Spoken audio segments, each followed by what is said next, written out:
Hello, today we are here for Wellbeing Brunching. I'm Nora, Wellbeing Coach. I help people with nutrition, movement, mindset, movement like personal training and yoga, all for people to change their lifestyles and feel happier and healthier. And Wellbeing Brunching is an online event series that invite different wellness experts for your health and happiness. They are going to be sharing their expertise, their knowledge. So people joining live can ask their questions, and then also you can receive a recording later. Today with me, I have Shona, the founder of natural skincare brand, Skin Elixir. And I'm gonna pass on to Shona to tell us more about it. Please, Shona, tell us more about it. Yeah, good morning, everyone. Hello. Yes, my name's Shona. I'm based in Nottingham in the UK. Nottingham is in the middle of England. And yes, I'm the founder and creator and maker behind Skin Elixir, Nourish the Skin You're In. And I set my small business up back in November 2016. And it came off the back of me really needing to address my own skin issues. And my skin issues were, dryness, blotchiness, combination skin, so, quite blemished, but dry patches, certainly around my nose and my nostril area, very red and inflamed as well. And I was quite, I had issues around self-confidence and specifically the redness here. And I couldn't really find products which would address that issue. So I started to do a lot of research into ingredients and also then started formulating. And I came up with the organic frankincense and Mei Chang moisturizer, which I, used and saw really quite miraculous and quick results. I gave that to friends. They were equally impressed. And then from there, Skin Elixir was formally born. And I have a background in local food systems. I've been doing that for the last 20 years. So I've had a few social enterprise type businesses. So I was quite well versed in setting up websites and, looking at what processes were required to actually develop a business that was legal and all the rest of it. So yeah, but it was born out of a need to address my own skin.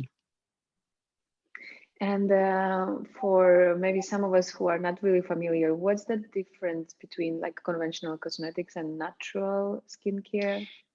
I think with conventional skincare and cosmetics, you get synthetic shelf life extenders.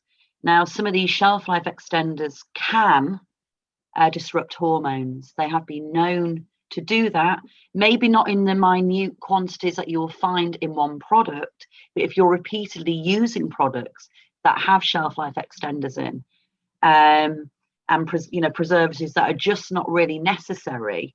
So I would say the kind of biggest difference is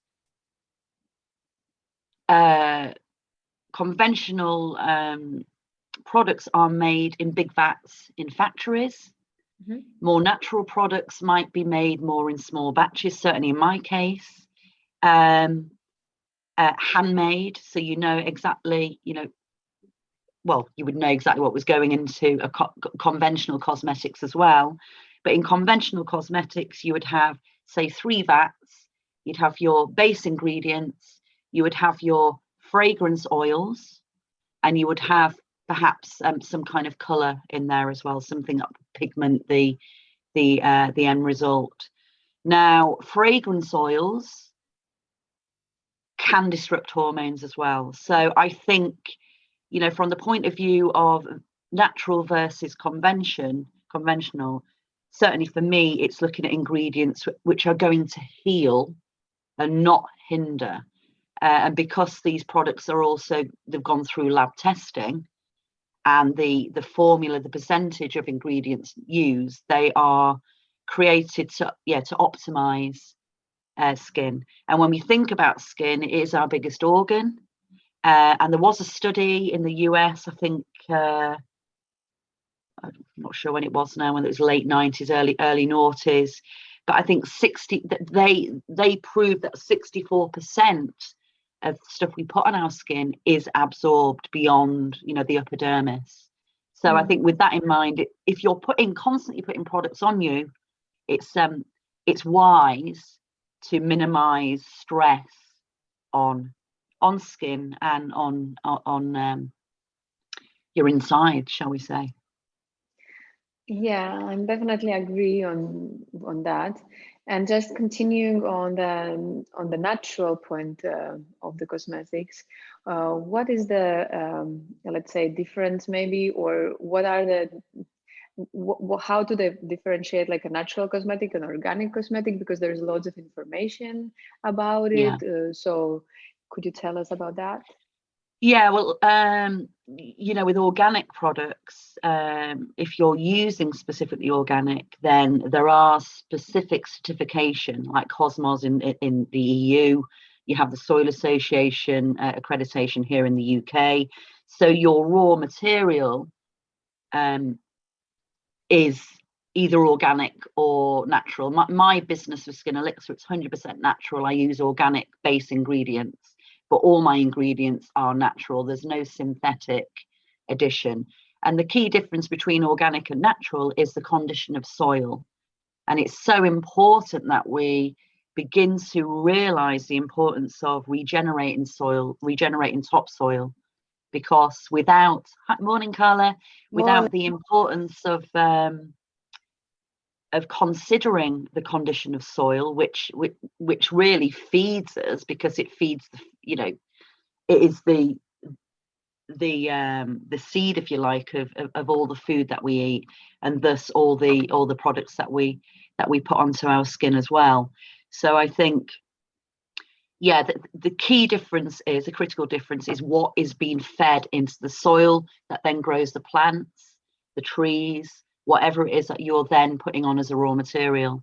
I work, I do something else. I co-host something called Neighbour Food Nottingham, which is all about connecting local micro food producers to more discerning consumers, if you like, of food.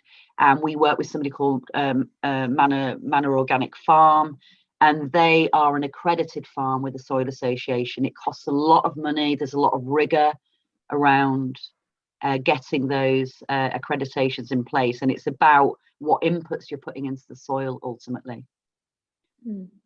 And then for us, like, standing on the shop shelf and trying to choose what cosmetic to choose, and for what product to go for, like, what would be your suggestion for somebody to navigate through the vast amount of cosmetics on the shelf?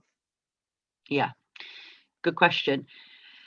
I would generally speaking, avoid products which have enormously long ingredient listings. The INSI listing with lots of long, difficult words to pronounce. Although saying that, some raw ingredients, they are quite long-winded.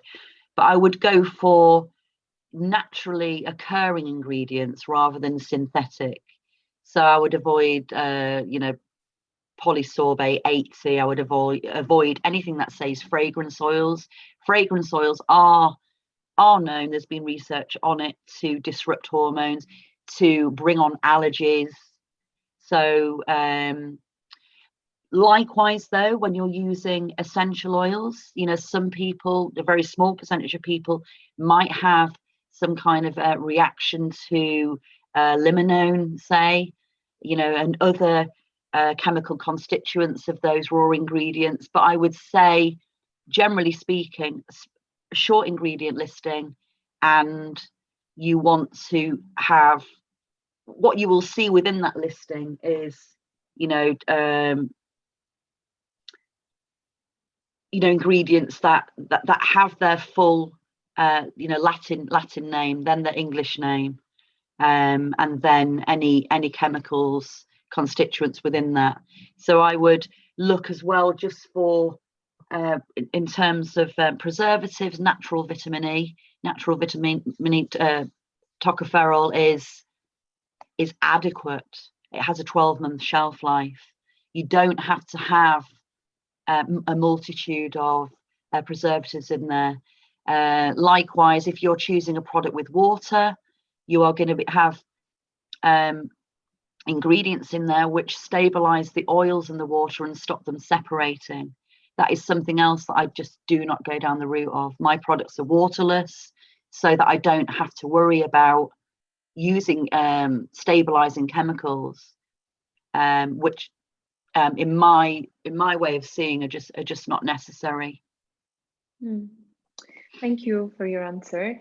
And then what do you think of, like you mentioned about the organizations that certify organic? Would that be something that people could rely on when they stand on the shelf choosing the cosmetic? What is your viewpoint? Well, obviously I would say that it's more likely reliable than not. However, when you look at pollutants that come from the sky, from aircrafts, what is in the rain, the rain takes up pollutants that are in soil that is not accredited organic, falls onto land. So in some ways, even if something's accredited organic, it's very difficult really to say for sure that this patch of land where this has been grown is purely that, but it's about the input. So like the feed, the animals are fed, that land is fed. So I think it is the best kind of qualification for protection of soil, and like I said, we do need to do that. So that is a critical factor of choosing organic, that you're supporting the environmental issues around improving soil, which then improves the enzymes that we then take in as individuals into our bodies. And that is so important, because gut health is at the absolute pinnacle of happiness, and we all want to feel happy. That's true, definitely. And then you touched on the gut health, and that's something maybe is related also to what we eat and how we eat. And how do you see the relation between food and the condition of our skin? It's massive. I there's a non-negotiable for me, and I'm drinking out of one of my kids' little cups here, but I wake up, I have 2 glasses of water, add some lemon into there, or some lime, or just get it down me. It wakes my brain up. It is the precursor to serotonin. If you are dehydrated, your body can't make the amino acid tryptophan, and tryptophan is the precursor to the serotonin, which is a feel-good hormone. So it's really, really important as well for our cells to drink water so that our skin plumps. So the kind of links between for me, with Skin Elixir and with my kind of the way that I want to go about my day is to eat food that is going to make me feel as happy as possible, and put ingredients on my skin. So no aluminium, which could not great for the brain. It has been known to have a lot to do with Alzheimer's. Alzheimer's is, I think, is it the #1 killer after cancer now? So food which is going to be packed with antioxidants, food which is going to be packed with anti-inflammatory ingredients. So if we think about olive oil, you're in Cyprus. I don't know where Carla is, but Stephanie and you, Nora, you're in Cyprus. Olive oil is extra virgin olive oil, ideally from a small farm, so you can actually have that connection with the farmer and know that it has got that slight bitterness at the back of the palate.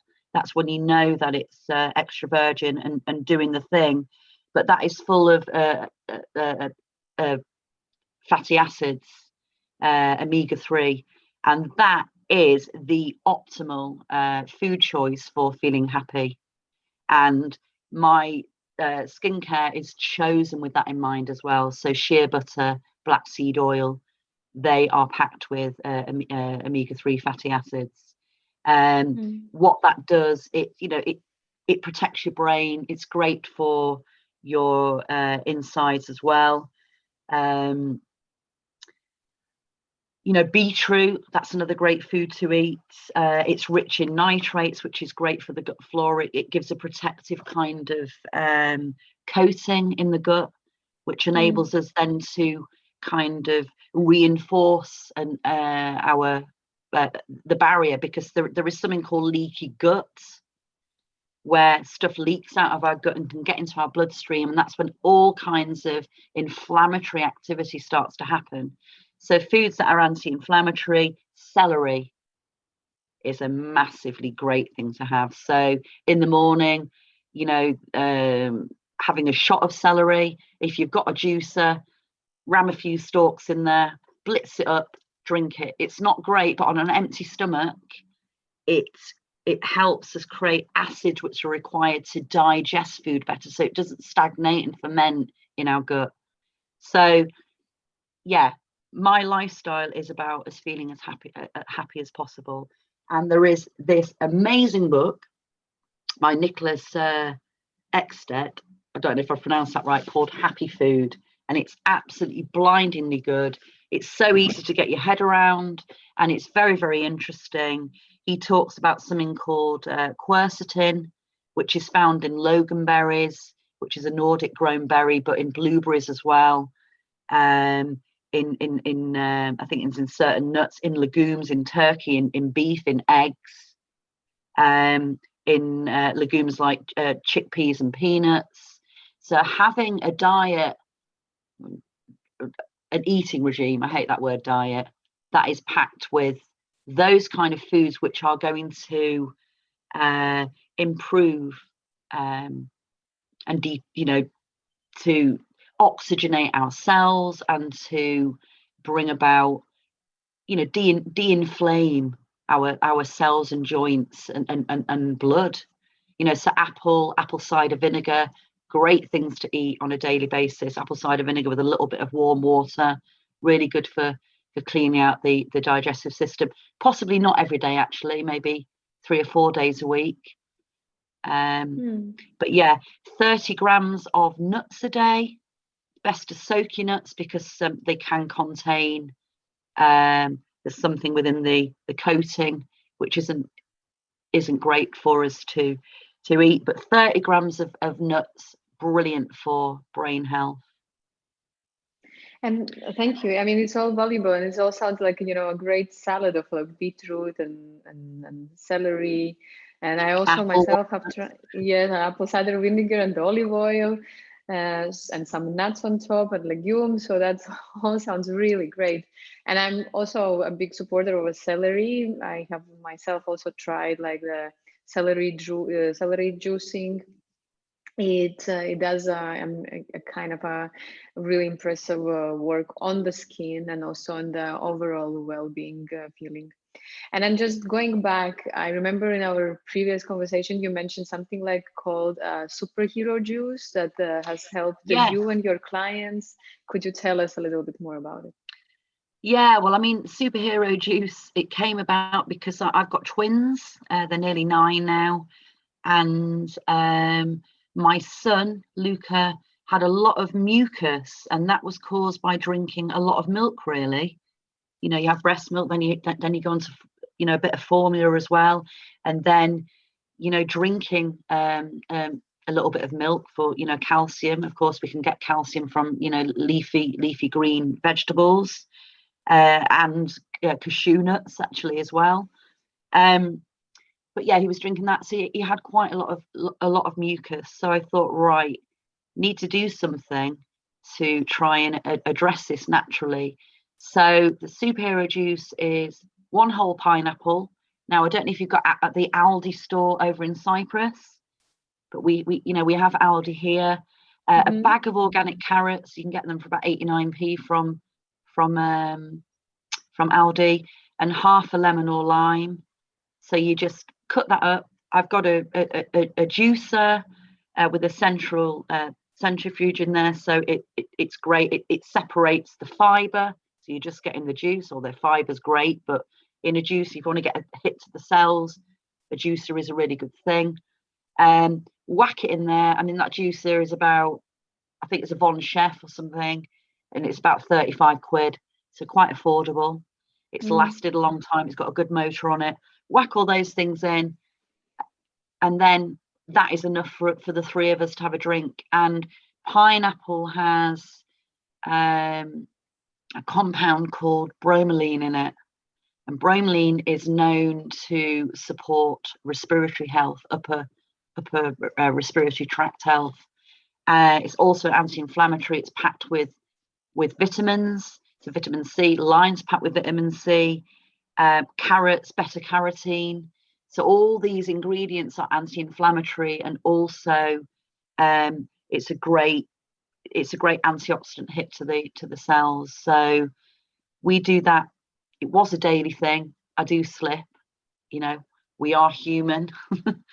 But I do recognise that I think if you've got kids, it's a really, really good thing to do, because then that they're getting some really good nutrients, because, frankly, it can be quite difficult to get kids to eat what you'd like to be eating. And actually that can impact on what you eat as well, because sometimes you're just eating with them. So I think to have this juice, the superhero juice, which is the name I gave it to try and get the kids to drink it, but it's such a tasty, zingy, sweet, it's got all those kind of palate pleasing sensations that most people are going to love it. And it's great, and it's so good for you. But if I'm doing it as well, I'll add some celery, some apple. I mean, I do add apple to it. That is a great basis for a zingy sweet juice that you can put a load of other stuff in. Great. And talking about all the other stuff in, what is your viewpoint of having superfoods or supplements that could help skin or general well-being? Yeah, good question. I think vitamin C. I take a liquid vitamin C because we don't produce it. Animals produce it. We don't produce it. We must get it from food. The question is, are we getting enough from food? It's water soluble. I just, have a pipette of that, add that to my water, so I know that I'm getting adequate amounts of vitamin C. From a skin perspective, vitamin C is really important because it's the precursor to collagen. Collagen keeps our skin elastic and firm. I'm nearly 48, and I use my skincare only, and I drink water, and I use vitamin C. I also take something called astaxanthin, I think it's pronounced, which is a super antioxidant. It's, I think it's something like 7,000 times more potent than vitamin C. And it's used in places like California. People are out on farms who are getting, who are more likely to get sunburn. They take that to reduce prickly heat and to reduce the skin turning red. And I have to say that's happened for me. I used to get a lot of prickly skin. Don't get that now. Another thing, vitamin D3 is really important, but you must take vitamin K2 with that. And there is a food that has got K2 in it. I did write that down. Just bear with me because I have made a few notes. And I can't find it. Yeah, definitely, I could agree. It might be beetroot actually, or is it cashew nuts? It might be, or chickpeas. I think it could be chickpeas. Anyway, it can be all of them. Yeah, to be honest. All of them. Yeah, and then turmeric is the last thing. I take turmeric. It's also got ginger in there and black pepper, because you need the pepper. I think it's piperine in the black pepper in order for turmeric to actually be active, bioavailable, and actually do its inflammatory duties. The best way to have turmeric, I've been reading, and it's in that Happy Food book, and it's a really lovely thing, is to have it as the golden milk. which I'm sure you'll have had, Nora. So you take some turmeric powder, add some black pepper, add milk of your choice. You add that to the hob, and you slowly simmer that through so it warms through. And you can add some honey. Honey is packed with antioxidants and quercetin as well. So that is a massively inflammatory drink. And I've got to say, when I've had it at night time, I've had quite vivid dreams, and I felt quite woo. It's quite an interesting effect, actually, a kind of like minor psychoactive effect, but you can really feel it get into your cells. It's quite interesting. So I would definitely encourage people to give that a try. And again, if you suffer from inflammation, and you'll know whether you are, because your joints are going to feel stiff. I've got an issue with the top of my toe, so it's really important now that I eat an anti-inflammatory diet to try and improve that. If you look at the ingredients that I use within my skincare, so there's some, in frankincense, you've got boswellic acid. That's an anti-inflammatory. It's also an antioxidant. It feeds the cells. It rejuvenates cells. It's really good for mood as well. There's lots of research on the power of that to alleviate feelings of anxiety and depression. Same with Mei Chang, which is another ingredient. It sounds very nice, and I mean, also the milk sounded really yummy in a way, in terms of like adding to your diet something delicious and doing good with it as well. Yeah, and it's also an act of self-care, isn't it? It's those moments to go, I'm really busy, life's really busy, but what can I do for myself, which will take me 5 minutes to do, and it can become a ritual. And I think what's really difficult in life, as I was talking to Maria, your guest from last month, she's my best friend, and just doing those little things, like one or two things, can really over time make such a big difference to the way that we feel.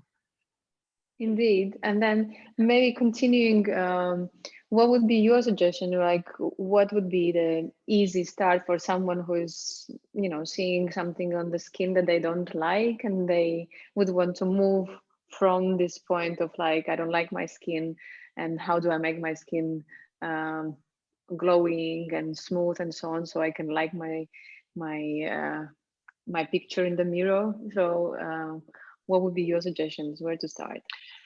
Well, where to start is with water, definitely increasing the amount of water that we drink, because without sufficient water, our body just doesn't function properly. Our brain doesn't function. Our skin, dries. It gets blotchy. We can totally tell ourselves if we drink 2 or 3 glasses, one after the other, we are going to see quite an instant radiance. There is truth in that. And and as I said at the beginning of this, dehydration increases stress in the body, and we can't produce serotonin if we're not sufficiently hydrated. So that is number one. Number two is to eat foods which are high in that quercetin compound. So onions, celery, peanuts, chickpeas, green leafy vegetables, berries. Quite affordable foods that we can put into our diets quite easily. Things like kale. You can kale with some balsamic vinegar, some olive oil, some cracked black pepper and some salt, a squeeze of lemon, and then some grated parmesan. Amazing thing to eat, and really quite and what I do with the kale is I will put it in a little frying pan and just pan fry that a little bit, so it the texture becomes a bit, it softens, and it can also get a little bit crispy as well, because I think it's important when we eat that our mouth is satiated in from a point of view of sensation as well. So certainly try and bring in these foods which are proven by science to improve mood, and protect cells and protect joints.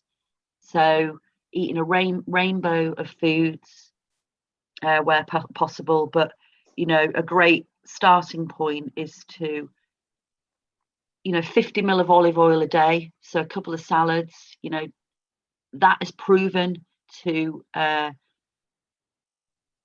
alleviate symptoms of feeling low. And putting some rocket or some spinach or some kale into our diet, drinking water, eating eggs several times a week, great source of omega fatty acids, not particularly calorific, great source of protein, because proteins are the building blocks to those amino acids that we need to feel good as well. Great. So if So I there are heard you there are right, those simple things. so if I heard you right, so we should be drinking to smooth out the skin. And if I could add to that, like my personal ritual of every morning has been a lemon water, when I squeeze half of the lemon into a huge glass of water and I drink it first in the morning before any food, anything that I take. And it has been like amazing for me in terms of like, of course, vitamin C, not getting sick, and also having a smoother skin. And then you mentioned eating the quercetin containing foods, like beetroot, chickpeas, correct me if I'm wrong, greens and kale. And then olive also oil and berries. Olive oil and berries, so including all of these foods, and plus, of course, thinking of a rainbow and including all the rainbow onto the plate. And then also thinking of like your protein intake, either it's plant-based or from the animal produce. So that's completely up to you.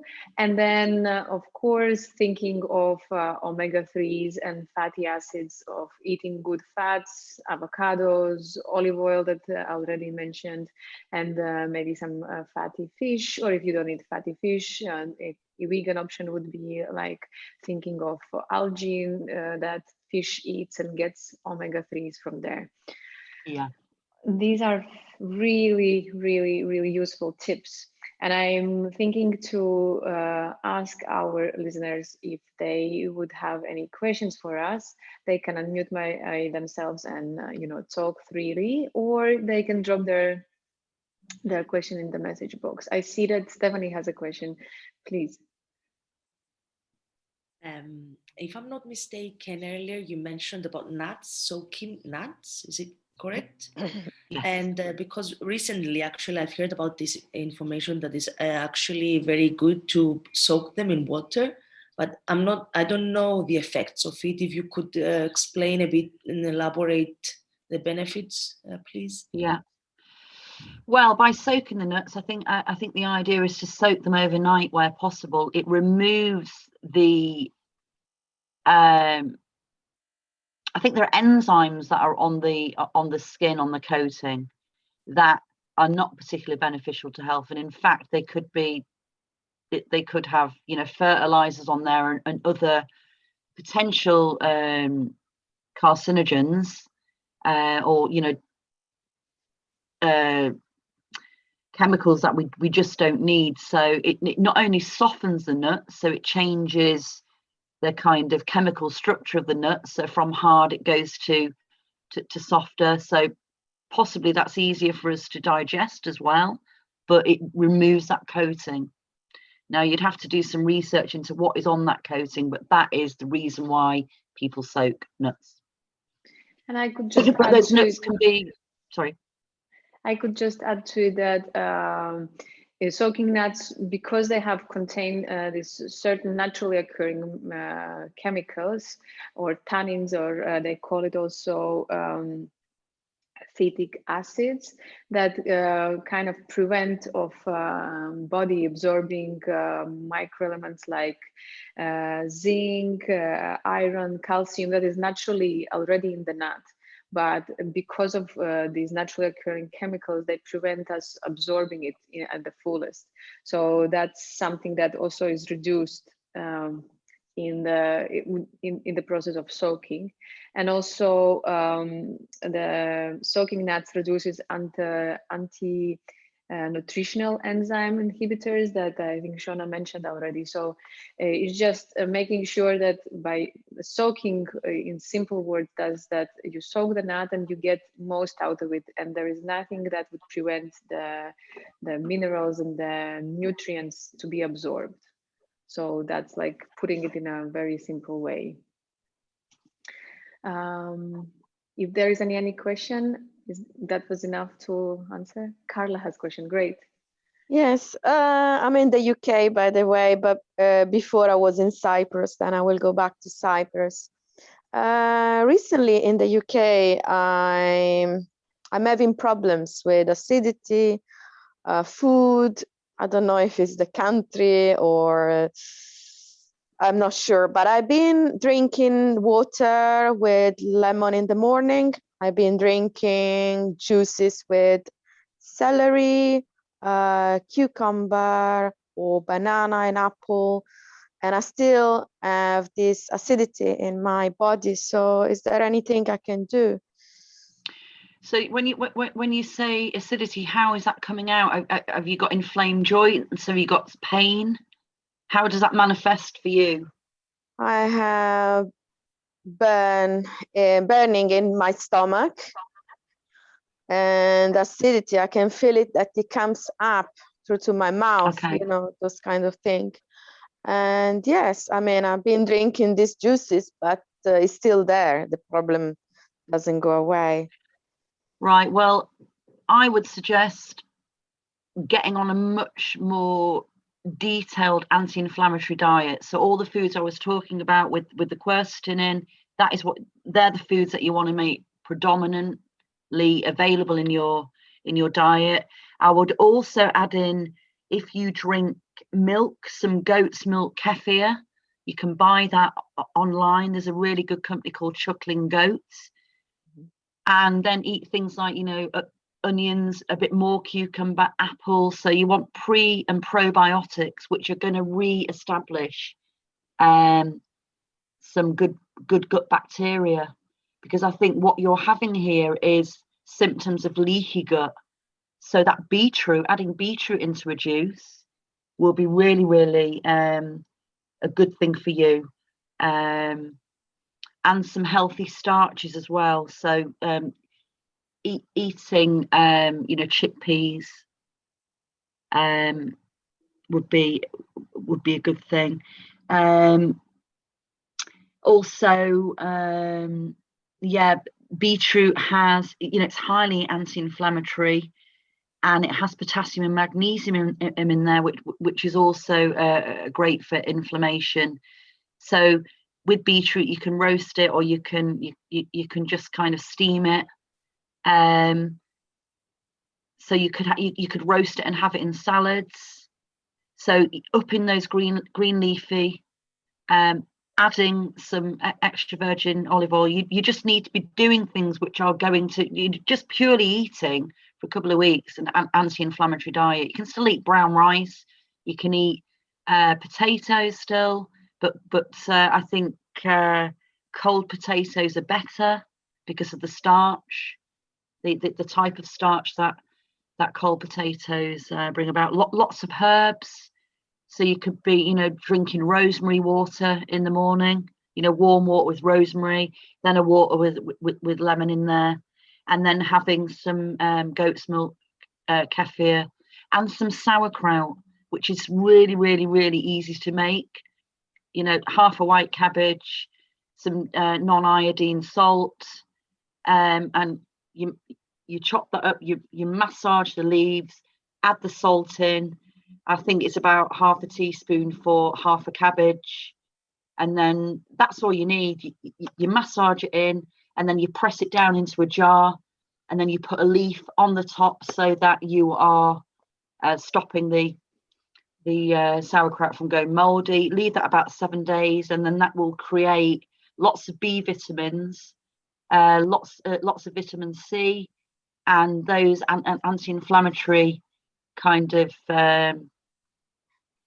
ingredients that are going to be really helpful to you to restoring and rebalancing your gut, because that's the issue here, I believe. And I talk from experience, because I had Crohn's disease back in 2005.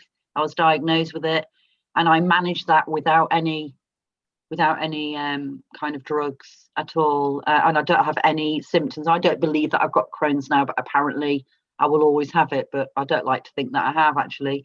So yeah, certainly diet is really, really key. So anti-inflammatory, and I think you can get hold of that book, that Happy Food book. Do the recipes in there. Yeah. I mean, are you feeling down as well? Yes, I do. Yeah. So it's olive oil is really important. Walnuts really important. Hazelnuts, so 30 grams of nuts. A couple of Brazil nuts, just 2 a day for selenium. So all these things are going to improve and lighten your mood. Definitely, I can agree with all of this Shona mentioned, and also seeing where the acidity comes from. Like, you could, connect with your GP if you have it already in UK, and just seeing if it's something that comes up after food. There are certain things you could do. There is also that Shona mentioned, like apple cider vinegar, drinking and eating fresh apples can help with like acidity, especially if that's after the meals. Also looking if you are drinking black tea or you are drinking coffee. That could also be something that is related to acidity, because black tea and the coffee, creates more acidic environment within the stomach itself and within the body. So looking at that, and also looking at like alkaline foods, like you mentioned celery, but maybe the amount of the celery is not sufficient for like to balance it out of the other things that are happening within the body. And also having like in mind that sometimes the way we approach meals contribute to acidity, especially if you have like this acidic burp bag. So sometimes all it takes is like reducing a slightly smaller portion, so eating till like 80% full, and then not allowing yourself to lay down, but keeping the spine really straight, so the food remains like within the stomach. So there is sometimes when we lay down right after we have a food, especially if we eat before going to sleep, the food, the position of the stomach, like the acid can slightly leak, and that could create that as well. So there are loads of things that you could look into, but of course diet would help with that as well. Yeah, that's a really great question, Carla. Any other questions that we have?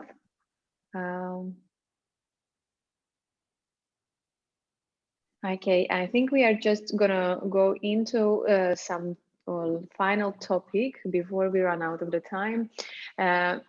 We touched it lightly, and Shona mentioned about like supporting environmental initiatives through purchasing food and purchasing certain produce and supporting farmers. But I would like to ask a question: what is your viewpoint onto like cosmetic industry, even if it's organic, if it's natural? Some of it is still placed in plastic and so on. I'm definitely one guilty. I like my organic cosmetic and I keep buying it, but once I look into my cosmetic shelf, I see there is a lot of plastic bottles in it. So what's your viewpoint? Well, I mean, I think first off, I would say that there is a lot of plastic in circulation in warehouses. So I think we can't escape the fact that we need to use that plastic, because otherwise it's just going to sit there anyway. I think when making choices around cosmetics, certainly, skincare, we can choose amber glass. I mean, I certainly make my products in amber glass. It protects the integrity of the raw ingredients, and also we can reuse it. So I think we need to reduce the amount of plastic we are buying. And I think we need to reuse packaging where we can. So obviously, if you're buying amber glass, you can reuse that. You can put, trinkets in, vitamin, whatever. You can actually use it again. So I think that's really important. If you look at what's happening at the moment with disposable masks and the impact on wildlife of that is as big an issue for me as plastic is.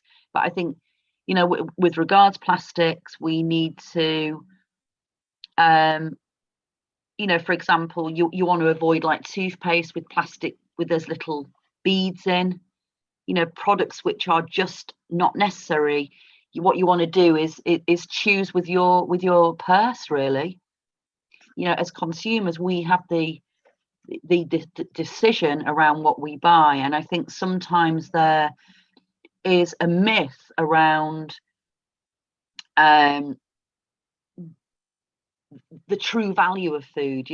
I think it's a mindset thing where you could go to a discount store and get lots and lots of carrier bags of stuff, but that stuff will be not nutrient dense, it will be laden in packaging, and it will be highly processed. Now, in order for us to feel happy as possible, we need to reduce that, processes, really. It's proven, so the more we can eat food that is more whole food, that comes direct from, we can connect the dots as well. So we know where we're getting it from. We can then look at how we consume and what kind of recipes and what kind of foods we can make with those products. So I think it's a shift in mindset. And I think when it comes to buying stuff, we have the purchasing power. So for the things that you can do, with regards to skincare, do you really need 10 products, or is there one product that will do a lot for you? As you want a cleansing oil, get some jojoba oil. It mimics our own skin. You'll get makeup off with that. So there are things that we can take charge of, really, and do more for ourselves. But I think we need to feel happy in ourselves before we can make those decisions, because we don't have the energy to make those decisions if we're not feeling great within ourselves. So I think water, the olive oil, massively important. And if you're in any pain, olive oil, as long as it's a high grade, is really, really important. Sorry, I went off a bit then, but I think, unless we're feeling good about ourselves, we're not going to make those decisions. We're just not as easily. Yeah. I definitely can agree with that. And also, of course, as you mentioned, all the good points of choosing maybe one product that can, can do loads of different jobs, like clean the cosmetic off, also be something used for your hair, for your skin, for your nails. So having like multi-purpose products that, could help you have maybe one bottle instead of 10. And definitely I definitely at the moment looking into something for myself, for reducing at least some of the bottles that I'm using, and also reusing them, like really seeing like how you can reuse the bottles and the maybe plastic bottles or jars that you have already within. That's a really good point. And also not being shy about it, of reusing, and making it beautiful for yourself. I really would want to open for the last questions. I'm mindful of the time. If there are any questions that have popped up, or like maybe some comments before we do the closing bit. Yeah, go ahead. It's not a question, it's just the last bit about talking about reusing bottles. Actually, it's a very good point. I agree totally. And the past few years, I'm trying my best to do the same, reuse bottles, maybe have a couple of products that would do the same thing. As instead of having 10 in the past, I would have a lot of different kinds of cosmetics, and they would sit there, they would expire as well. And at the end of the day, it's just a waste. And as you said, it's good to think with your purse, and at the same time it's good for the environment as well. So why not doing it 2 in 1, So I'm very happy to hear this, to be honest. That's it. Thank you, Stephanie. Thank you. Totally, 100% agree. And then before we close, I'm just going to ask also, Shona, if there is something that I didn't ask and you would like to mention for all of us, please.